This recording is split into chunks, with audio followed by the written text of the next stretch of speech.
வந்து சார் பொண்ணு வேணும் சார். பொண்ணு வேணும். பொண்ணு மாதிரி இருக்கணும் சார். பொண்ணு மாதிரி இருக்கணும் சார். ஆமா, பொண்ணு மாதிரி தான் இருக்கும். ஆக உங்களுக்கு ஒரு பெண் வேணும். இவர் அப்படியே மூஞ்சிய பாத்தீங்களா? இவர் பெயர் கோவிந்தா சுரேஷ். படிப்பு ஒண்ணும் கிடையாது. உயரம் ஒரு 5.2 தவக்கால மாதிரி இருப்பார். வெயிட் ஒரு 250 கிலோ போட்டுருங்க. இந்த மாதிரி கேவலமா தத்தி முண்டமா கேவலமா அசிங்கமா கொடூரமா இருக்கிற இவருக்கு இதை விட கொடூரமான ஒரு பெண் கிடைக்க கல்யாண கால நிகழ்ச்சி மூலமா வாழ்த்துக்களை தெரிவிச்சுக்கிறேன். முடிவு கட்டணும் தானுங்க. நான் வந்து இந்த நிகழ்ச்சிக்கு வந்திருக்கேன். ஆமா, வீட்டுல ஒரு கல்யாண வயசுல ஒரு பெண்ணை வச்சு அவெல்லாம் பாப்பாங்க. குப்புசாமி பாப்பாங்க டிவியா? ஆமா பாப்பா. குப்புசாமி கெடுக்கடா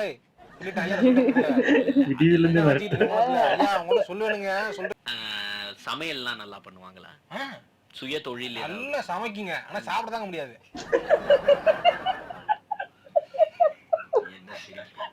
இப்படிதான் இந்த பொண்ணு இப்படிதான் சிரிச்சுக்கிட்டே இருக்கு. இதே மாதிரி சிரிச்சுக்கிட்டே